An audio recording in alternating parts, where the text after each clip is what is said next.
പ്രിയപ്പെട്ട കലാസ്നേഹികളെ, ബീക്കൺ അംഗങ്ങളെ, കുടുംബാംഗങ്ങളെ,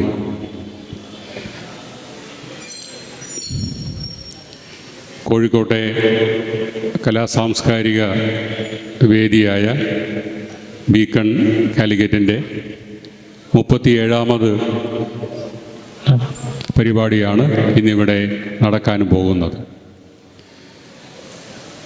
ഇന്ന് നമ്മുടെ ഏറ്റവും പ്രിയപ്പെട്ട മലയാളത്തിൻ്റെ സംഗീത സംവിധായകൻ ജോൺസൺ മാസ്റ്ററുടെ ഓർമ്മ ദിനമാണ്.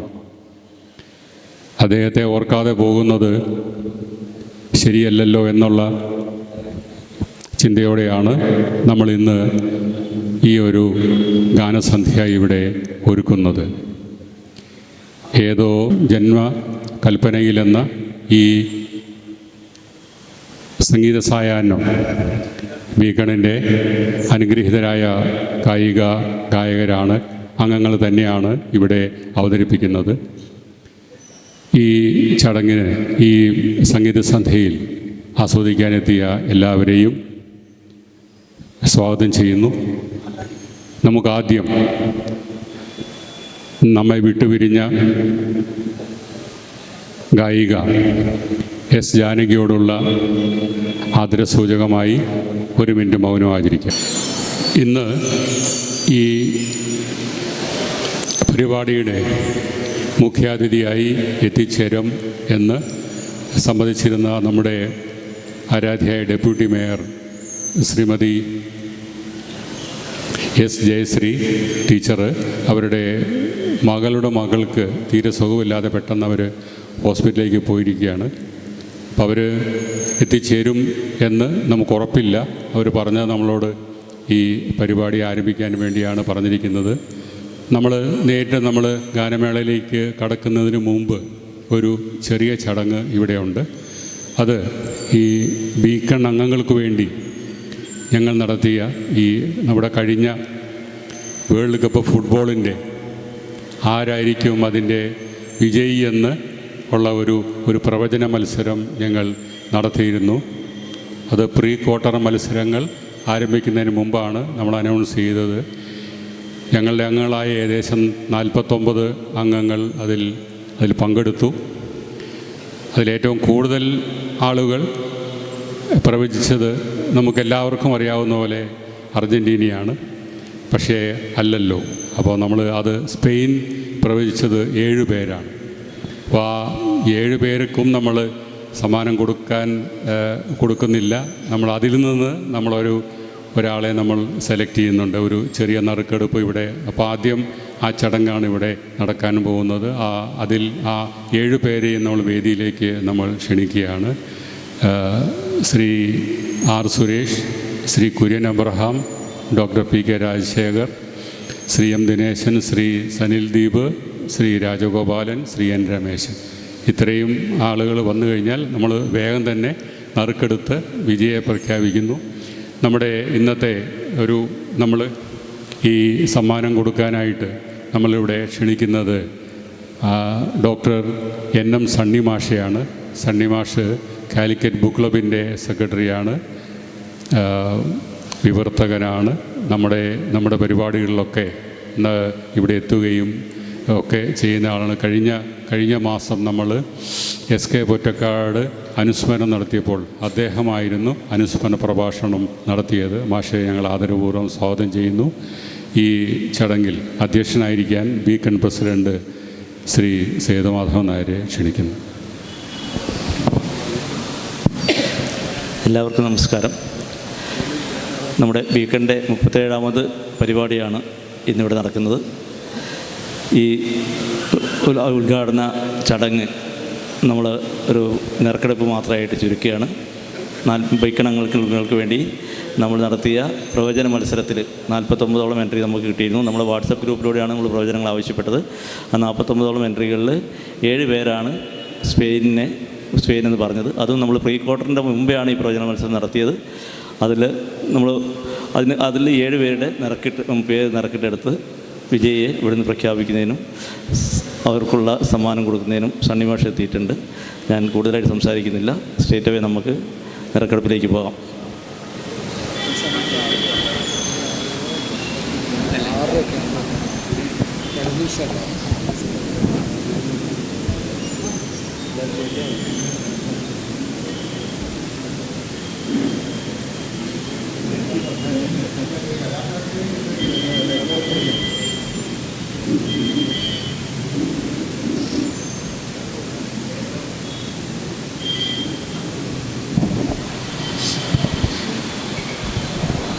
ഈ നറുക്കെടുപ്പിൽ വിജയമായിരിക്കുന്നത് ശ്രീ സനിൽ ദീപാണ്.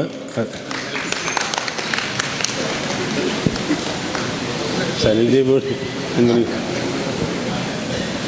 രാജശേഖരമായിട്ട്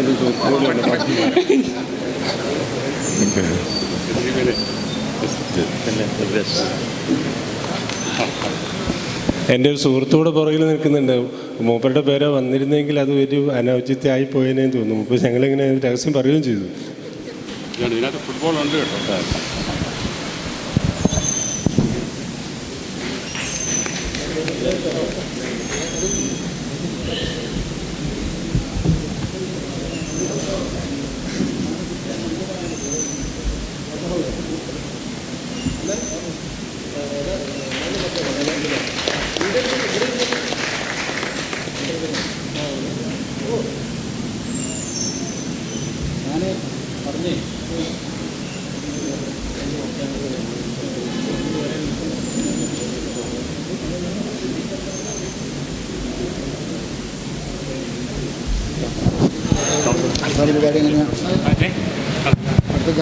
അതെ അതെ അതെ. ഈ നമ്മുടെ അംഗമായ ശ്രീ സനിൽ ദീപ് ഹാം റേഡിയോയുടെ രംഗത്ത് വളരെ സമർപ്പിത ജീവിതത്തോടുകൂടി ഇയാൾ വളരെ പ്രഗത്ഭനാണ്. അദ്ദേഹത്തെ അനുമോദിക്കുന്നു. നമ്മളിനി ഗാനമേളയിലേക്ക് കടക്കുകയാണ്. ജോൺസൺ മാഷെ പറ്റി കൂടുതൽ കാര്യങ്ങൾ സംസാരിക്കാൻ നമ്മുടെ അവതാരകനായ നമ്മുടെ അംഗം കൂടിയായ ഡോക്ടർ PK രാജശേഖരനെ ക്ഷണിക്കുന്നു.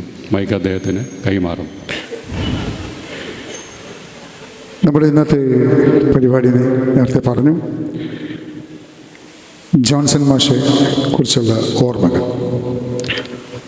അദ്ദേഹത്തെക്കുറിച്ച് കുറച്ച് കാര്യങ്ങൾ പറയാതെ ഈ പരിപാടിയിലേക്ക് കടക്കുന്നത് ശരിയല്ല.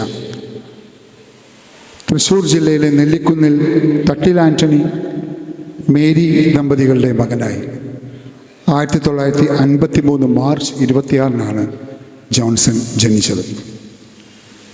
സംഗീത ജീവിതത്തിൻ്റെ തുടക്കം അതേ സ്ഥലത്ത് തന്നെ നെല്ലിക്കുന്ന് സെൻറ്റ് സെബാസ്റ്റ്യൻ പള്ളിയിലെ ഗായക സംഘത്തിൽ നിന്നായിരുന്നു. അവിടെ നിന്നാണ് അദ്ദേഹം തൻ്റെ സംഗീത ജീവിതം തന്നെ തുടങ്ങുന്നത്. പിന്നെ പല ഇൻസ്ട്രുമെൻസും പഠിച്ചു. വയലിൻ, വെസ്റ്റേൺ, ഹാർമോണിയം ഇതൊക്കെ പഠിച്ചു. അദ്ദേഹം പല ഗാനമേളകൾക്ക് അന്ന് ഗാനങ്ങൾ ആലപിച്ചു. പക്ഷേ രസം എന്ന് വെച്ചാൽ അദ്ദേഹം ആലപിച്ചത് സ്ത്രീ ശബ്ദത്തിലായിരുന്നു പല പാട്ടുകളും അദ്ദേഹം ആലപിച്ചത്. തൃശ്ശൂർ സെൻറ്റ് തോമസ് കോളേജിൽ നിന്ന് സാമ്പത്തിക ശാസ്ത്രത്തിൽ ബിരുദം നേടിയ ശേഷം അദ്ദേഹം ഒരു മ്യൂസിക് ട്രൂപ്പ് 1968 മ്യൂസിക് ട്രൂപ്പ് തുടങ്ങി. വോയിസ് ഓഫ് തൃശ്ശൂർ എന്ന ഒരു ഗാനമേള ട്രൂപ്പ്. ചുരുങ്ങിയ വർഷങ്ങൾ കൊണ്ട് ഈ ക്ലബ്ബ് പ്രസിദ്ധമായി. ഈ ക്ലബ്ബ് പല ഗാനമേളകൾ നടത്തുമ്പോൾ അന്നത്തെ ആർട്ടിസ്റ്റുകളെ, പിന്നണി ഗായകരെ ക്ഷണിക്കുമായിരുന്നു, സ്പെഷ്യൽ പെർഫോമൻസ്. അങ്ങനെ അവർ സ്ഥിരമായി ക്ഷണിച്ച 2 ഗായകരാണ് നമ്മുടെ ഭാവഗായകൻ ജയേട്ടനും മാധുരി അമ്മയും. അങ്ങനെ ഒരു പ്രോഗ്രാമിൽ വെച്ച് ഈ ജയേട്ടൻ ജോൺസൺ മാഷെ പരിചയപ്പെടുത്തി കൊടുക്കുകയാണ് ദേവരാജൻ മാഷിന്. പിന്നീട് ജോൺസൺ മാഷ് എന്നറിയപ്പെട്ട ആ മാഷ് അന്നുണ്ടായിരുന്ന ദേവരാജൻ മാഷുമായിട്ട് പരിചയപ്പെടുത്തി. അതായിരുന്നു ജോൺസൺ മാഷ് ജീവിതത്തിലെ വഴിത്തിരിവ്. ശരിക്കും ദേവരാജൻ മാസ്റ്ററുടെ ഉപദേശപ്രകാരം ചെന്നൈയിലേക്ക് പോയി മാസ്റ്ററുടെ സഹായിയും ശിഷ്യനുമായി തീർന്ന് പിന്നീട് സിനിമാ സംഗീത സംവിധാന രംഗത്ത് ഒരു രാജകുമാരനായി മാറിയെന്ന് തന്നെ പറയാം. അത് നമ്മൾ കേരളം കണ്ടതാണ് അദ്ദേഹത്തിൻ്റെ കഴിവുകൾ. 1978 ആരവം എന്ന ചിത്രത്തിലൂടെ ആയിരുന്നു ആദ്യമായി ചലച്ചിത്ര രംഗത്തേക്ക് കടന്നു വന്നത്. അത് സംഗീത സംവിധാന പശ്ചാത്തല സംഗീതത്തിലൂടെയായിരുന്നു. ഭരതൻ്റെ പടം. അതേപോലെ തന്നെ വരുന്ന തകര, ചാമരം, ഇതിലൊക്കെ ബാക്ക്ഗ്രൗണ്ട് സ്കോർ അദ്ദേഹം നടത്തി. 1981 ഇണയെ തേടി എന്ന ചിത്രത്തിൽ, ഈസ്റ്റ്മാൻ ആൻ്റണിയുടെ ഇണയെ തേടി എന്ന ചിത്രത്തിലാണ് ആദ്യമായി സ്വതന്ത്ര സംഗീത സംവിധാനം ചെയ്തത്. പിന്നീട് പാർവതി എന്ന ചിത്രത്തിന് ഭരതൻ്റെ തന്നെ സംഗീത സംവിധാനം നൽകി. ഭരതൻ, പത്മരാജൻ, സത്യനന്ദിക്കാട് ഇവരുമായിട്ടാണ് ജോൺസൺ മാഷ് ഏറ്റവും കൂടുതൽ ഒത്തുചേർന്ന് സംഗീത സംവിധാനം നടത്തിയത്. 300ഓളം ഗാനങ്ങൾക്ക്, 300ഓളം സിനിമകൾക്ക് സംഗീത സംവിധാനം ചെയ്ത ചരിത്രം. ശരിക്കും ദേവരാജ മാഷിൻ്റെ ആണ് അതിനുശേഷം ഒരാളായിട്ട് ദേവരാജ മാഷാണ് 300 കൂടുതൽ, പിന്നെ ജോൺസൺ മാഷാണ്. 2 തവണ ദേശീയ പുരസ്കാരം നേടി. 1994 സംഗീത സംവിധാനത്തിന് പൊന്തന്മാട എന്ന ചിത്രത്തിനും 95 പശ്ചാത്തല സംഗീതത്തിന് സുഹൃതം എന്ന ചിത്രത്തിനും. മലയാള സിനിമാ സംഗീത സംവിധാനത്തിൽ ദേശീയ പുരസ്കാരം ലഭിച്ച ആദ്യ വ്യക്തിയായിരുന്നു ജോൺസൺ മാഷ്. അതേപോലെ തുടർച്ചയായി 2 തവണ 2 വർഷം 94 95 ദേശീയ പുരസ്കാരം നേടി. 5 തവണയാണ് കേരള സംസ്ഥാന പുരസ്കാരം നേടിയത്. 82 ഓർമ്മയ്ക്കായി എന്ന ചിത്രത്തിന്, 85 വടക്ക് നോക്കി യന്ത്രം എന്ന ചിത്രത്തിന്, 99 മഴവിൽ കാവടി അങ്ങനെ ഒരു അവധികാലത്ത് എന്ന ചിത്രത്തിന്. ഇതിന് 3 തവണ സംഗീത സംവിധാനത്തിലാണ് പുരസ്കാരം നേടിയതെങ്കിൽ 92 സദയം എന്ന ചിത്രത്തിനും 96 സല്ലാപം എന്ന ചിത്രത്തിനും 2 തവണ പശ്ചാത്തല സംഗീതത്തിനും പുരസ്കാരം ലഭിച്ചു. അങ്ങനെ മൊത്തം 5 തവണ. ഇത് കൂടാണ്ട് കുറേ പുരസ്കാരങ്ങളും അവാർഡുകളും ലഭിച്ചിട്ടുണ്ട്. ഇത് എടുത്തു പറഞ്ഞുവെന്ന് മാത്രം. കുറച്ച് കാലത്തെ ഇടവേളയ്ക്ക് ശേഷം അദ്ദേഹം തിരിച്ചു വന്നു. ഫോട്ടോഗ്രാഫർ എന്ന സിനിമ 2006 അതിലെ സംഗീത സംവിധാനത്തിന് മാതൃഭൂമി ചലച്ചിത്ര പുരസ്കാരം നേടി. നമുക്കറിയാം അദ്ദേഹത്തിൻ്റെ ബാക്ക്ഗ്രൗണ്ട് സ്കോർ നമ്മൾ ആസ്വദിച്ച ചിത്രങ്ങളാണ് തൂവാനത്തുമ്പികൾ, വന്ദനം, ചിത്രം, മണിച്ചിത്രത്താഴ്, ഇതുപോലെയുള്ള സിനിമകളിലെ സംഗീത സംവിധാനം ഏറെ ശ്രദ്ധേയമായി മാറി. കൈതപ്പുറം ജോൺസൺ കൂട്ടുകെട്ട് ഒരുക്കി ഒട്ടനവധി മനോഹര ഗാനങ്ങൾ നമ്മുടെ മലയാള സിനിമയ്ക്ക് ഇപ്പോഴും മറക്കാനാവാത്തതുണ്ട്. ഇദ്ദേഹത്തിൻ്റെ പേരിൽ മറ്റൊരു കാര്യം, ആരും ചെയ്യാത്തൊരു കാര്യം തന്നെ വേണം പറയാം. AR റഹ്മാൻ ഒരു സംഗീത സംവിധായകനാണ്. AR റഹ്മാൻ 2004 സംഗീതം നൽകിയ ഒരു തമിഴ് ചിത്രമുണ്ട്, കൺകളാൽ കൈതി ചെയ്യ് എന്ന ചിത്രത്തിൽ തീക്കുരുവി എന്ന ഗാനം AR റഹ്മാനോടൊപ്പം ഹരിണിയോടൊപ്പം ജോൺസൺ മാഷും ആ തമിഴ് പാട്ട് പാടി.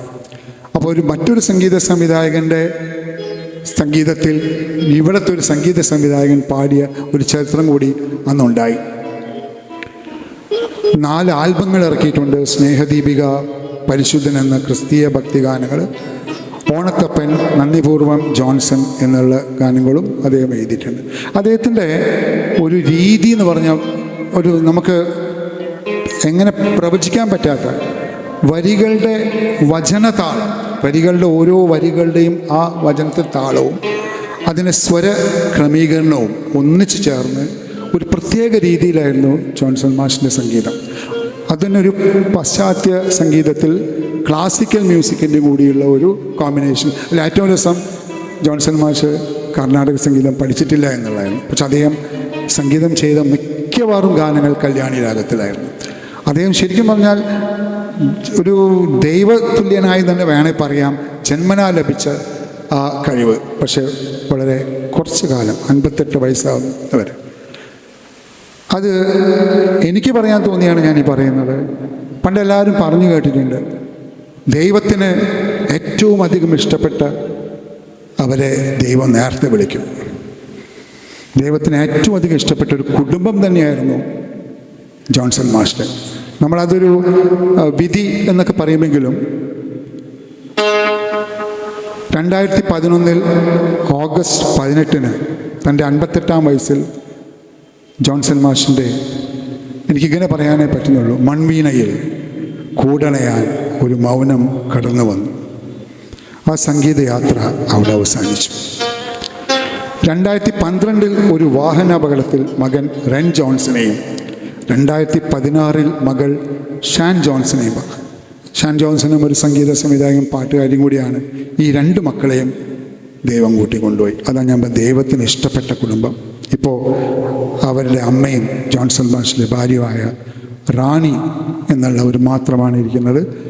പറഞ്ഞു കേട്ടത് അവരും ഒരു രോഗിയാണ് എന്നാണ്. അപ്പോൾ ആ ഒരു അവസ്ഥയിൽ അപ്പോൾ നമ്മളിതിനെ വിധിയെന്ന് പറയുമെങ്കിലും നമ്മൾ മനസ്സുകൊണ്ട് ആസ്വദിക്കാം, മനസ്സുകൊണ്ട് നമുക്ക് ആശ്വസിക്കാം. ദൈവത്തിന് ഇഷ്ടപ്പെട്ടതുകൊണ്ടാണ് അവരെ നേരത്തെ കൊണ്ടുപോയത്. അപ്പോൾ ഭാര്യനെ ഇഷ്ടപ്പെട്ടില്ല എന്നുള്ളതല്ല, അവരും ഗായകരായിട്ടുള്ള അവരെ കൊണ്ടുപോയത് ദൈവം. അതാണ് ശരിക്കും പറഞ്ഞാൽ ജോൺസൺ മാഷ് ഒരു പാട്ട് എനിക്ക് ഓർത്തു പോവാണ്. ദേവാങ്കണങ്ങൾ കൈയൊഴിഞ്ഞ താരകം എന്ന് അദ്ദേഹം ജോൺസൺ മാഷ് മ്യൂസിക് ചെയ്തു. പക്ഷേ ദേവാങ്കണം എന്ന് പറഞ്ഞാൽ ദൈവത്തിൻ്റെ അങ്കണം, അതായത് സ്പിരിച്വൽ ആയിട്ടുള്ള ദൈവീകമായിട്ടുള്ള ഗോഡിൻ്റെ ഒരു കോട്ടയാണ്. ദൈവത്തിൻ്റെ അങ്കണം കൈയൊടിഞ്ഞ താരകമല്ല, ചേർത്ത് പിടിച്ച താരകമായിട്ട് ഇപ്പോഴും ആ ദൈവത്തിൻ്റെ അങ്കണത്തിൽ ജോൺസൺ മാഷ് തിളങ്ങി നിൽക്കുന്ന ഒരു താരകമാണ്. കൂടെ മക്കളും. ദൈവം തൻ്റെ ഇഷ്ട സംഗീത സംവിധായകനെ സ്വർഗത്തിലേക്ക് കൊണ്ടുപോയപ്പോൾ ഭൂമിയിലെ നമ്മൾ മനുഷ്യർക്ക് നഷ്ടമായത് അദ്ദേഹത്തിൻ്റെ ഇനിയും പിറക്കാത്ത സംഗീതത്തിൻ്റെ ഈണങ്ങളായിരുന്നു. ഇന്ന് അദ്ദേഹത്തിൻ്റെ ഓർമ്മ ദിനമാണ്. അദ്ദേഹം നമുക്ക് എന്നെന്നും ഓർമ്മിക്കാൻ നൽകിയ ഗാനങ്ങളിൽ അദ്ദേഹത്തിന് ഏറ്റവും ഇഷ്ടപ്പെട്ട എന്ന് അദ്ദേഹം തന്നെ പറഞ്ഞിരുന്നുള്ള ഗാനങ്ങളിൽ ചിലത് ഇന്ന് ഈ വേദിയിൽ ഈ മഹാസംഗീത സംവിധായകൻ്റെ ഓർമ്മയ്ക്കായി ഒരു അശ്രുപുഷ്പാഞ്ജലിയായി ബീക്കൺ അവതരിപ്പിക്കുകയാണ്. ഏതോ ജന്മകൽപ്പനയിലെന്ന ഈ ഗാനമേള നിങ്ങൾക്ക് വേണ്ടി, കോഴിക്കോടിൻ്റെ സംഗീത പ്രേമികൾക്ക് വേണ്ടി ഞങ്ങൾ ബീക്കൺ അവതരിപ്പിക്കുന്നു. പ്രോത്സാഹിപ്പിക്കുക, കൂടെ ചേരുക. അദ്ദേഹത്തിൻ്റെ ഓർമ്മകൾക്ക് മുമ്പിൽ നമസ്കരിക്കുന്നു. ആദ്യ ഗാനം ഒരു മിന്നാമിനുങ്ങിൻ്റെ നുറങ്ങുവെട്ടമെന്ന ഭരതൻ ചിത്രത്തിൽ മെല്ലെ മെല്ലെ മുഖപടം തെല്ലൊതുക്കി. ONV കുറുപ്പിൻ്റെ വരികൾ. ആ വരികളിൽ ഒരു വരി എനിക്ക് തട്ടിയതാണ്. ഇടയൻ്റെ ഹൃദയത്തിൽ നിന്നും നിറഞ്ഞ ഒരു മുളം തണ്ടിലൂടെ വന്ന ഒരു ഈണം. ആ ഇടയൻ നമ്മുടെ ജോൺസൺ മാഷ് തന്നെയല്ലേ? ആ ജോൺസൺ മാഷിൻ്റെ ഓർമ്മയ്ക്കായി ഈ ഒരു ഗാനം നമ്മൾ ഇവിടെ പാടുകയാണ്. യേശുദാസ് പാടിയ ആ ഗാനം ഇവിടെ പാടുന്നത് നന്ദകുമാർ, ഇറിഗേഷൻ ഡിപ്പാർട്ട്മെൻറ്റിൽ നിന്ന് റിട്ടയർ ചെയ്ത സൂപ്രണ്ടാണ് നന്ദകുമാർ. ഇപ്പോൾ LSGD അതിന് കീഴിൽ PMGSYയിൽ പ്രവർത്തിക്കുന്നു. ആകാശവാണി ഗ്രേഡ് ആർട്ടിസ്റ്റാണ്. നന്ദകുമാറിൻ്റെ ഈ ഗാനം പാടാനായിട്ട് നമുക്ക് വരവേൽക്കാം.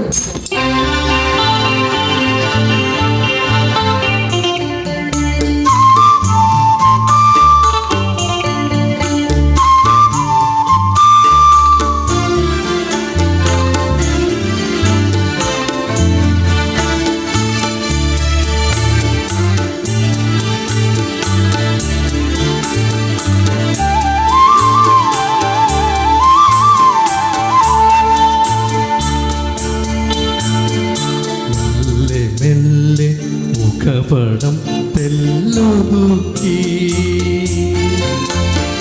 പല്ലിയാമ്പൽ പൂവിനെ തൊട്ടുണർത്തി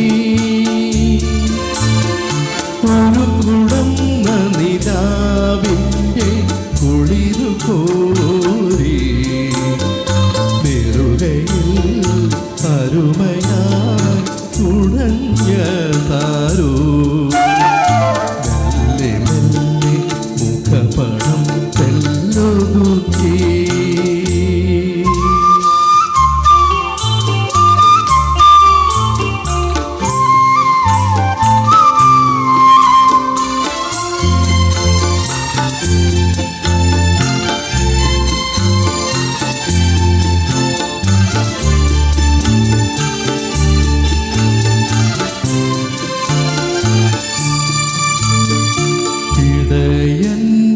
ഹൃദയത്തിൽ നിറഞ്ഞോരീണം ഉറുമുളം തണ്ടിലൂടൊഴുകി വന്നു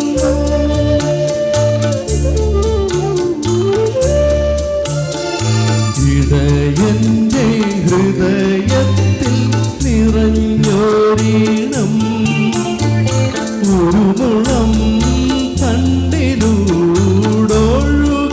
വന്നു ആയർപ്പൻ കിടാവേ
ഉണർത്തി ഒരു കുടുംബ നിലാവിൻ്റെ കുളിരു കോരി നെറുകയിൽ അരുമയാ ഉടഞ്ഞതാരോ